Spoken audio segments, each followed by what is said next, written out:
you're still here. And you get another chance this day to do better and be better. Another chance to become more of who you were created and what you were created to fulfill.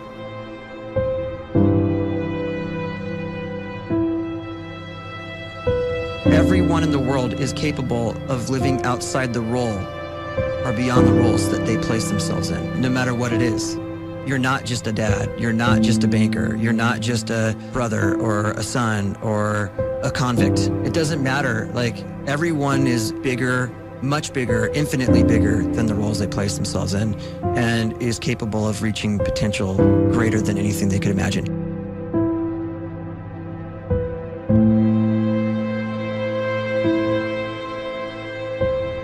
You can live the life you desire.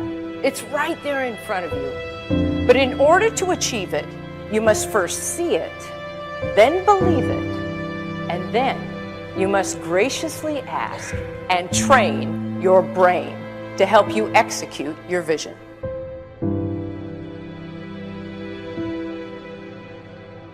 So when you start to focus and you delete distraction from your life, and you start to get seriously invested in doing one thing staggeringly well, and you practice that one thing over and over, a term to think about is mundanity. You do one simple, seemingly insignificant thing every day around your main skill, and it's very mundane, but small daily improvements over time lead to world-class results.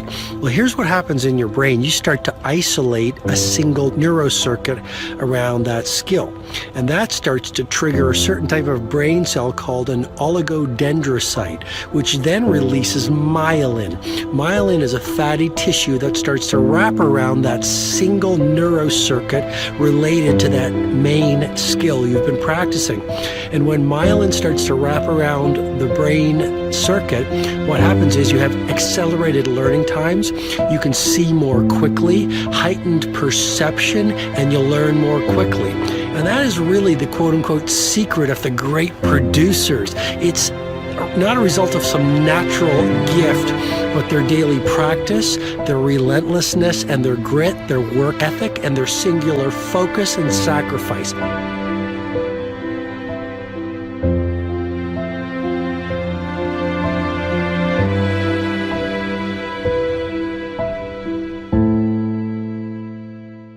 A great life is built not by revolution.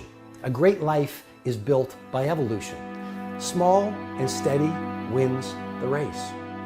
What you do every day is far more important than what you do once every decade. I want you to really think about that idea. What you do every day is simply your life in miniature. And as you live every single day, so you're crafting your life. What you do over the next hours is really building your future. And if you can just get every single pocket of 24 hours right as best as we humanly can, the rest of our life is going to take care of itself. So small wins matter.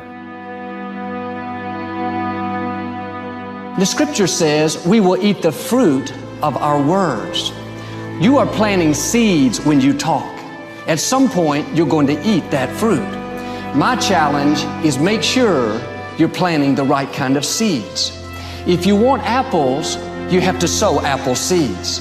If you want oranges, you can't plant cactus seeds, poison ivy seeds, mushroom seeds. You're going to reap fruit from the exact seeds that you've been sowing. In other words, you can't talk negative and expect to live a positive life. You can't talk defeat and expect to have victory. You can't talk lack, not enough, can't afford it, never get ahead, and expect to have abundance. If you have a poor mouth, you're going to have a poor life. If you don't like what you're seeing, start sowing some different seeds.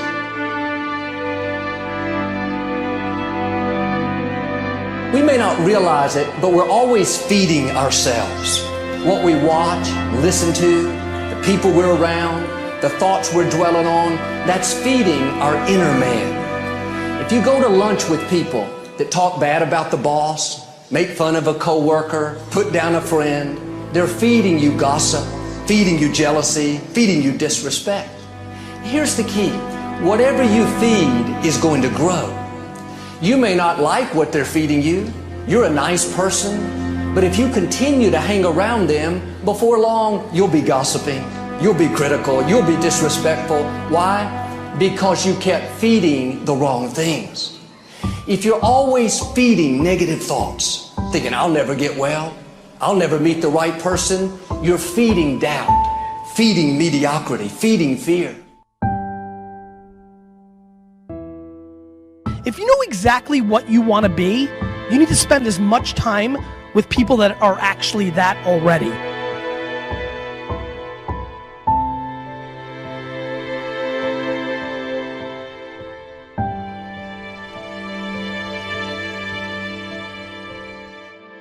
You cannot let a fear of failure, or a fear of comparison, or a fear of judgment stop you from doing what's going to make you great.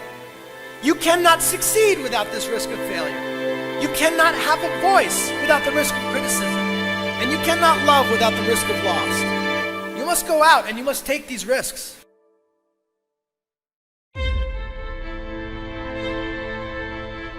You don't have the time to waste time, because time doesn't wait till you discover your purpose. If you don't know why you was born, time is still moving. And if you discover your purpose at 90 years old, it's too late.